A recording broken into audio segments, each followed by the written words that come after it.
Се назад во живо од студиото и во овој блок ќе ги анализираме сите оние теми кои што се во фокусот на регионот и во светот со колегата Дејан Андоновиќ. Дејан, здраво. Здраво. За денес имаме многу теми. Пред се Венецуела. Венецуела се соочува со едно, како да кажам, со една растроеност во 21. век да има толку големи прекини на снабдување со електрична енергија, а може само да замислиме каков е светот без електрична енергија. И сите пропратни работи што ги носи електричната енергија. Значи нема ни интернет, нема ни вода, нема ни ништо. Така. И токму во тој поглед политички препукувања помеѓу актуелниот претседател Николас Мадуро, како и опозицијскиот лидер, самопрогласениот претседател, поддржан од многу држави, Хуан Гуаидо, кој што вела дека Мадуро вели Хуан Гуаидо и Америка ни ја узурпираат струјата, од друга страна Гуаидо вели Мадуро не ја одржува доволно државата. И ова се случува веќе неколку месеци наназад. И веројатно и двајцата се во право или двете страни се во криво. Мораме да знаеме дека Венецуела изминатиот период се соочува, практично е цел на еден вид на напади, значи тоа не мора да значи да се само воени, може да се хакерски, може да тоа е специјална војна која очигледен е ставот на Западот со поддршката на Хуан Гуаидо дека социјалистичкиот легално избран претседател Мадуро, наследник на легендарниот Хуго Чавес, според западњаците не е легитимен претседател, не одговара, не е добар за опкружувањето во Латинска Америка, не е добар за светскиот мир. Западот одлучи да го поддржи Гуаидо, се обидуваат да го урнат Мадуро, да го постават Гуаидо на власт и доказ на тоа се нели поддршка од 50 западни држави кои го поддржуваат Гуаидо наспроти Мадуро. Од друга страна, како што тоа секогаш и бива во светот, актуелниот претседател е социјалист, има некоја поврзаност со Русија, Русија застана зад Мадуро, не само идеолошки, туку и бизнес ми се чини, бидејќи владата во Каракас сега на Мадуро, претходно на Хуго Чавес, има големи кредити, руски кредити, големи руски инвестиции и голема поддршка. И голема поддршка, освен од Русија и од Кина, па од таму овие две супер сили, гледајќи дека нивниот пулен може да падне и да дојде некој друг, нели, и да каже пупу не важи за она што се задужувале во минатото, го поддржуваат. На тоа, на крајот на денот, испаштаат обичните луѓе во државата, оние 30 на милиони венецуелци кои понекогаш знаеш онаа клетва да даде Господ твојата држава да има нафта, тие држави кои немаат нафта и не се цел на такви напади. Венецуела ја нема таа среќа, има многу нафта, она е држава со најголеми резерви на нафта во светот, потому и овие судири. Самиот кажа, денеска повторно немаат струја во Венецуела, тоа е сериозна цивилизацијска, да кажеме, цивилизацијски шок за обичните луѓе. Од друга страна, недостасуваат храна, лекови, оние обични средства за живот, поради санкциите воведени кон Венецуела од страна на Соединетите Американски држави, па аналогно на тоа и на сите оние држави кои го признаа Гуаидо, значи 50-тина. И при тоа обвинувањата се на адреса на Соединетите Американски држави. Тие, да кажеме, санкции дополнително истоштуваат нивната економија. Ќе потсетам дека Венецуела има огромни количества на депозирано злато во банките во Лондон. Лондон нормално бидејќи е против сегашната власт во Венецуела не им го дава златото да си го земат, бидејќи тие за златото нели имаат кредит земено. Оние резерви кои ги имаат денеска владата во Каракас за да ја спаси државата, зема околу, ми се чини 8 тони злато кои ќе го продаде за да може да ги надмине тие финансиски дупки кои ги има во државата. Проценките на аналитичарите велат дека има околу 100 тони злато, ми се чини, во Венецуела и доколку со оваа динамика ги продаваат, Венецуела ќе може да издржи уште најмалку година дена, после што, доколку продолжат овие санкции и остане Мадуро на власт, ќе дојде целосен колапс на државата. Уште еден пресврт во таа политика. Мадуро вели Венецуела е подготвена да прифати меѓународна помош. Ама таа меѓународна помош веќе беше понудена од САД, кој што пак Мадуро ја обвини на почетокот. И сега, ако зборуваме за една хуманитарна криза која што самиот претседател вели дека ја нема, а од друга страна, според впечатокот на она што се случува, де факто ја има, може ли да доведе до еден нов политички крах? Вака, меѓународната помош која бара Мадуро и неговите приврзаници се однесува и на руската и кинеската помош. Да подсетиме, меѓународна поддршка не е само од западните земји. За тоа велам, да. Од една страна Русија и САД, Русија и Јас Кина. Јас подсетам дека Русија и Кина, па и една Турција го поддржуваат Мадуро. Тие не се слаби држави, тие можат да помогнат многу во хуманитарната помош и тие ја добија. Но она како што бива со големите светски сили, првата хуманитарна помош која слета во Каракас се токму војската и воената опрема. Така да, очигледно дека Мадуро се обидува сега да ги намали тензиите со западните земји за да добие во време неговите сојузници нешто да му допремат во државата. Се разбира, ова е моја лична шпекулација. Факт е дека блокадата на границите, која ја направи самиот Мадуро, предизвика сега таа држава да се соочува со хуманитарна криза. Ние бевме сведоци изминатите денови како венецуелците ја пробија онаа блокада на кај Колумбија за да земат она што им треба за потребите на дома. Сепак на крајот на денот обичните луѓе ги интересираат животот и да преживеат, а не некои си таму големи бизниси со нафта на светско ниво. Така да таму очигледно, очекувајќи ја воената интервенција, ние сега гледаме дека специјалната војна продолжува. Ќе повторам, некој направил хакерски напад, нема струја, луѓето се соочуваат со хуманитарна криза. Веројатно специјалната војна трае во Венецуела за можеби луѓето внатре да се побунат и да гурнат самиот Мадуро. Тоа го гледавме и во нашето обкружување во 90-тите години на минатиот век. Ќе оставиме да видиме како ќе изиграат големите сили. Она што во моментот е можеби најопасно во целата приказна е војната помеѓу големите сили на неколку фронта. Еве и во Советот за безбедност вчера бевме сведоци како Владимир Путин ги обвини западњаците, значи рускиот претседател ги обвини западните држави дека санкциите кои се воведени кон Русија и кон Венецуела се со кршење на меѓународното право, бидејќи не можеш да воведеш светски санкции ако немаш поддршка од Советот за безбедност на Обединетите нации, па направи една аналогија за пред 20 години дека не смее да ја заборават и не смее да се повтори она што се повтори со бомбардирањето на тогашна СР Југославија, кога вон Советот за безбедност на Обединетите нации, Соединетите американски држави и НАТО го извршија нападот врз тогашна СР Југославија. Значи полека клопчето се одмотува и може да дојде до спирала на злосторство доколку нели се прескокнуваат тие меѓународни институции. Токму Путин вчера тоа го зборуваше. Но ова со Венецуела фрла и уште една друга сенка. Венецуела е во криза во Латинска Америка. Имаме ново кризно жариште. Сега се случуваат и нови кризни жаришта и во Африка, и во Азија, каде што веќе подолго време. Да, во тој контекст, кога ја споминавме веќе тематиката со нафтата, нели конфликтот во Либија не може да не се спомене, дека може да се каже и оно што се пишувањето во медиумите, фактички ги тресе светските пазари на нафтата, има тамо. Па земја богата со нафта, земја... Да, тоа не е ништо ново во однос на нафтата, можеби во известувањето на медиумите, меѓутоа еве сега некако повторно се става акцент, се префрла фокусот. Она што е ново во Либија е една интересна ситуација каде што по падот на Муамер ел Гадафи, диктаторот кој беше поддржуван толку години од меѓународната заедница. Во Либија, поради составот на државата каде што има племиња, се направија две влади. Едната влада е на Сарадж во Триполи, која е поддржана од Европската унија, но не и од Франција, што е многу интересно. Од другата страна е генералот Хафтар, кој со својата сила, со својата војска е во Бенгази, во другиот дел на Либија. Тој не знаеме од кого е поддржан. Тој одлучи токму сега, пред 4 дена, да изведе воена инвазија и да го освои Триполи, да ја урне владата која е поддржана, повторно ќе кажам, од Европската унија, но не и од Франција, да ја освои власта, под образложение дека има многу терористички организации и дека тој со својата војска сака да ги сузбие. Заради тоа имаме 4 дена веќе жестоки борби околу главниот град, се уште главниот град Триполи. Она што е интересно е дека генералот Хафтар е поддржан од Египет и Катар, а овој другиот, нели, Сарадж, реков, од Европската унија, како но и од Обединетите арапски емирати. Практично некои регионални релации се кршат врз грбот на Либија.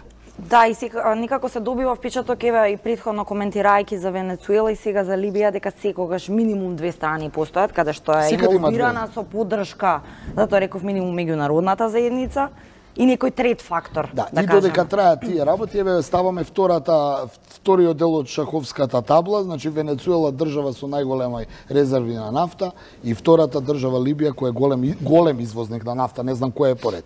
И ако ставиме дополнително во тие тензии дека се случуваат и некои работи на Блискиот исток, зашто подоцна ке зборуваме, а во моментов има страшен скок на цените на светските берзи на светскиот пазар на нафтата, која за оваа година бележи рекорд од $72 за барел, ми се чини, што само укажува дека се тоа на некој начин е пресметано, зашто се удрени токму тие држави кои се извозници на нафта и кои имаат резервни на нафта. Јас ќе повторам, во Либија се случува на некој начин граѓанска војна. Големите сили за сега не знаат што да прават, до генералот Хафтар ова што го прави се со цел да ја оневозможи конференцијата која беше закажана за 3 дена, ми се чини, во Триполи, каде што требаше да се исцрта новата политичка карта на Либија, каде што Либија треба да стане една обединета држава под на некој начин интереси на Европската унија. Тој сега се обидува тоа да го урне таму, за да ја оневозможи таа конференција. И сега прашањето е кој стои зад генералот Хафтар. Од една страна американците го ја обвинуваат Русија, Русија ги обвинува Соединетите американски држави, но таму се случува граѓанска војна и рипаат светските берзи, што само укажува на нафтата, што само укажува дека се работи за огромни интереси на големите. Да. И на крај се чека одговорот од САД во сето тоа, бидејќи Јас ќе кажам еден податок колку е помогна државата, толку повеќе она ги што е диктира интересно цените. за овој генерал Хафтар, јас сакав само еден податок да го кажам што го најдов истражувајќи, е дека тој има 76-7 години, бил голем поддржувач и голем сојузник на Гадафи, 80-тите години на минатиот век, одеднашка бил врбуван од ЦИА. Се обидале американците преку него да го урнат Гадафи, не успеале и тој избегал, и тој сега генералот Хафтар кој се обвинуваат кој е и чив, има американско државјанство. 2014 со падот на Гадафи се враќа во Либија, си ја формира војската и сега тргнува во поход. Прашањето е за кого работи, ако се земе предвид дека овој генерал има американско државјанство. Јас не сакам да шпекулирам дали за американски или руски интереси, но јасно е дека големите сили стојат за овие судири се со цел да профитираат. Да. Да го поврзаме во овој дел и Израел, случувањата тамошни.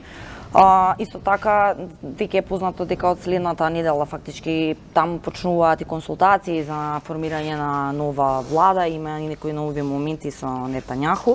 Имаме и прилог на оваа След тема. на петтиот мандат, речиси, не е ништо ново. Да. Да го погледнеме прво прилогот, па да го... се вратиме со коментари и анализа.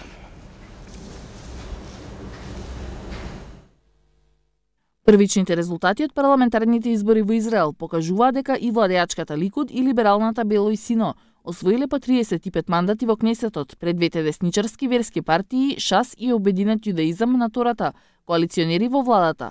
Со ова премиерот Нетањаху е поблиску до петтиот мандат, затоа што во 120 члениот парламент неговата стара коалиција има 60 пратеници, но еден помалку од потребните за мнозинство. Затоа, од наредната недела претседателот Реувен Ривлин ќе почне консултациите со партиите што влегува во парламентот, кои ќе има 28 дена да договорат коалиција. Аналитичарите во овој поглед му даваат предност на Нетањаху, кој, ако остане премиер, веројатно ќе се спаси од судските процеси за корупција. Се враќаме назад во студиото. Дејан, со оглед на тоа што Нетањаху ита кон својот петти мандат ќе ја води државата во време кога Израел е една од, јас би рекол, трите држави во светот кои што се во фокусот, барем изминатиот период, што поради голамската висорамнина, што поради Палестина, што поради односите со САД, се чини како израелскиот народ да не може да излезе од таа љубов кон нацијата. Вака, со победата на со петата победа на Нетањаху како премиер, само се покажува дека израелците или еврејскиот народ планира во наредниот период да оди десно, значи десничарски, што само укажува, ако се земе во предвид во обкружувањето каде што се наоѓа Израел, дека израелците не планираат да дадат придонес за блискоисточниот мировен договор, односно не планираат да се помируваат, туку напротив сакаат своите интереси да ги дотуркаат до крај. Зошто го кажувам ова? Морам да потсетам дека Нетањаху, покрај тоа што е долго на власт, ја имаше директно и поддршката од Трамп и од Соединетите Американски држави. Таа поддршка беше исполнена најдобро преку примерот на давањето на право на Израел да има суверенитет врз спорната Голанска висорамнина, што направи буквална експлозија во арапскиот свет и која ние можеби сега не ја гледаме, но која доколку продолжи така ќе има сериозни репрекусии во тој дел на светот. Арапската лига е против, нели? Тоа што е она против и не значи многу, но мораме да потсетиме. Колку држави се во таа? Не, јас друго сакам да кажам дека израелско-арапските војни беа вкупно 5.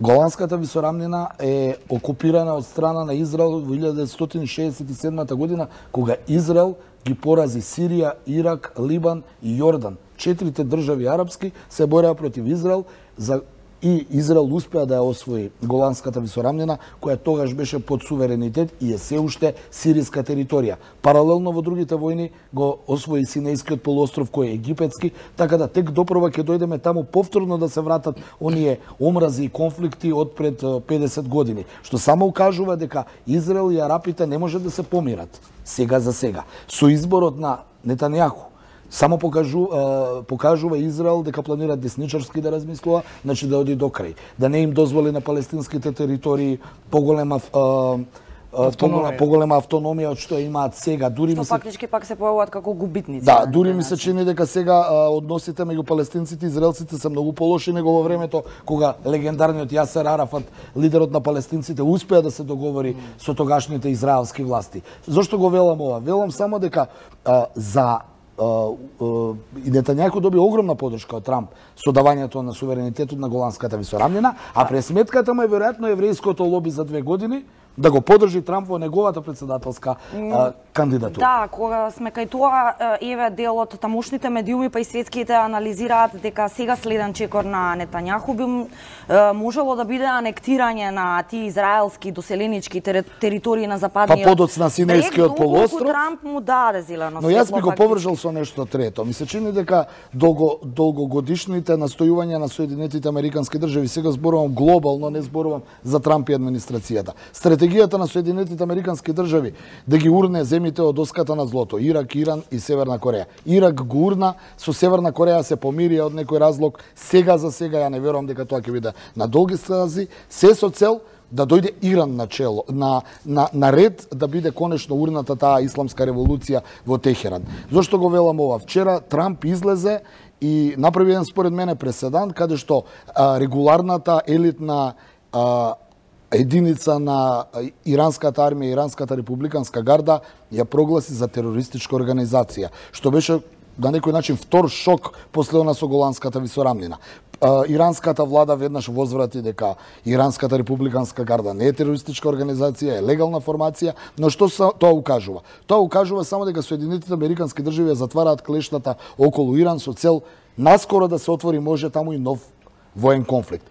Иран за да биде нападнат Иран според геостратегијата на САД, главен сојузник треба да им биде Израел. Израел и Иран немаат никакви дипломатски односи, како народи, овие се шиитски муслимани, овие се евреи, не се сакаат поради историјата. Ќе потсетам дека денешниот Израел бил пред не знам колку милиони години таму окупиран од тогашните персијанци, значи дополнително има историја во нивните конфликти. Ми се чини дека Трамп планира, или Соединетите Американски држави, тоа е моја лична шпекулација, некаде на година дена пред крајот на својот мандат да ја активира таа воена интервенција врз Иран, да видиме што ќе биде таму, бидејќи Иран е земја со најголеми количини на земен газ, и за да може тоа да го направи му треба Израел. Доколку во Израел победеше некој друг, немаше веројатно да успее администрацијата на Трамп да го реализира овој план. Сега со победата на Нетањаху се отвара просторот сепак Израел да биде главниот пиун во тој дел за сите тие евентуални воени интервенции.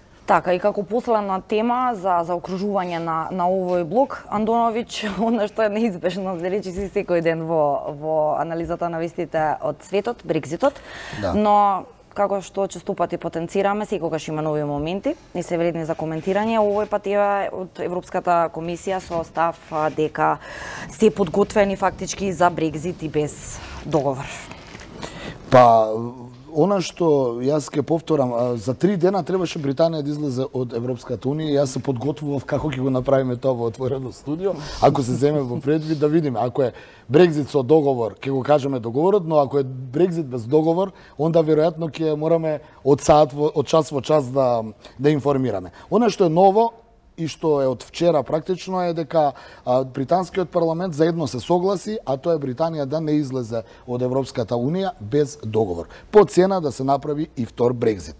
За цел на тоа, денеска, односно вчера, британската премиерка Тереза Меј отпатува во Брисел да се сретне со францускиот претседател Макрон и германската канцеларка Меркел, заради да се ги договорат нели тие детали околу тоа дека Британија сепак нема да излезе од Европската унија во предвидениот рок, па дури имаше и вчера информација од Обзервер дека Британија превентивно ќе ги направи европските избори на 22 мај, ќе учествува во европските избори, бидејќи како да остава простор дека во наредниот период сепак ние ќе се останеме во Европската унија, па ќе видиме дома како да истапиме. Најверојатно ќе се истапи по примерот на Норвешка со единствена царинска унија, но да не бидеш земја членка на Европската унија. Не знам дали прилогот е подготвено деско да го чуеме, таму се деталите од денешните најнови информации. Да, го имаме прилогот, кратко го слушаме, па се враќаме со заклучна поента. Лидерите на земјите членки на Европската унија на вонреден самит на кој ќе присуствува и британската премиерка Тереза Меј ќе соопштат дека во петок нема да има Брекзит. Сепак дипломатите уште не може да се усогласат за рокот и условите под кои ќе биде одложен. Британските пратеници вчера го одобрија планот на Меј за одложување до 30 јуни. Фокусот сега е на предлогот на претседателот на Европскиот совет Доналд Туск за одложување до 1 година, што пак значи дека Британија ќе учествува на изборите за Европскиот парламент. Европската унија исто така сака да го ограничи влијанието на Лондон врз поважните одлуки, но тоа ќе биде тешко ако Брекзит се одложи на 1 година. Дипломатите тврдат дека најверојатна опција е продолжување на Брекзит на 9 месеци, односно до крајот на годинава. Германската канцеларка Меркел по средбата со Меј рече дека ЕУ не сака да наметне на Британија неуреден Брекзит, бидејќи е во нејзин интерес да продолжи да има добри односи со неа. Кабинетот на францускиот претседател Макрон соопшти дека Франција не е против одложување на Брекзит, но 1 година е премногу.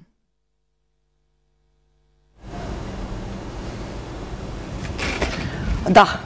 И заклучна поента за Брекзитот? Заклучна поента за Брекзитот е дека откако се договорија пратениците нели Тереза Меј да побара од Европската унија Британија да не го напушти, да не ја напушти Европската унија пред 30 јуни, она што и се шпекулираше беше најавено дека најверојатно Европската унија и Европскиот совет ќе му дозволи на Лондон најмалку 24 месеци од 30 јуни зборувам, или 12 или 24 месеци за да успее да се прилагоди и Британија за излез од Европската унија и Европската унија за ампутација на еден дел од политички дел од територија, што па остава и вториот простор дека можеби со смената на власт во Лондон ќе биде поништен Брекзитот и ќе се заборави оваа, би рекол, авантура на Лондон. Ќе анализираме. Андонович, ти благодариме за разговорот во отвореното студио. Да, се гледаме повторно во студиото. Ова е можеби единствена телевизија која што има ваков подолг блок која што третира теми од регионот и светот. За крај се одјавуваме со еден прилог кој што се надеваме дека ќе ве мотивира да помагате на сите оние кои што имаат потреба од тоа. 1TV и Тинекс ја продолжуваат акцијата. Овој пат помошта е наменета за самохрана мајка со 2 болни деца. Станува збор за 67 годишната Билјанка Блажевска од Скопската населба. 11 октомври. Таа се бори со животот, крпи крај со крај за на своите деца да им овозможи барем дел од оние основни потреби. Повеќе во прилогот на колешката Елена Милошевска.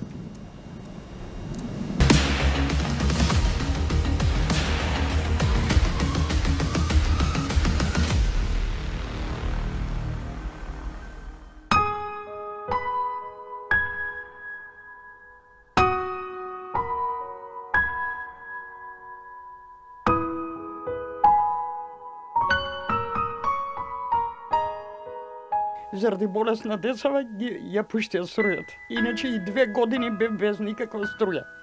А знаете што значи тоа на слепо дете без струја?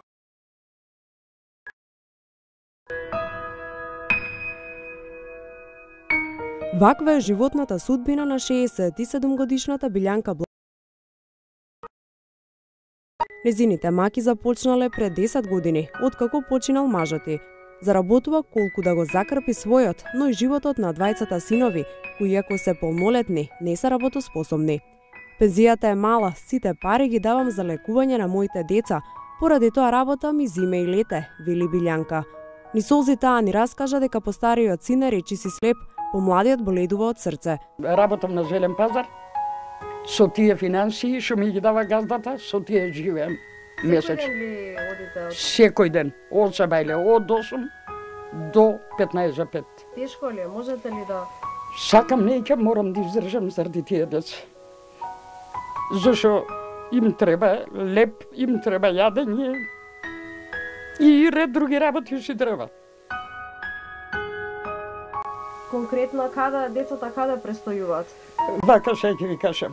Со едниот син спиеме доле на искршени каучи, со другиот син спие овде што е болен од срцево и тоа ми дадоа донација од Црвен крст, кревет и некој од работиве што ги имам овде.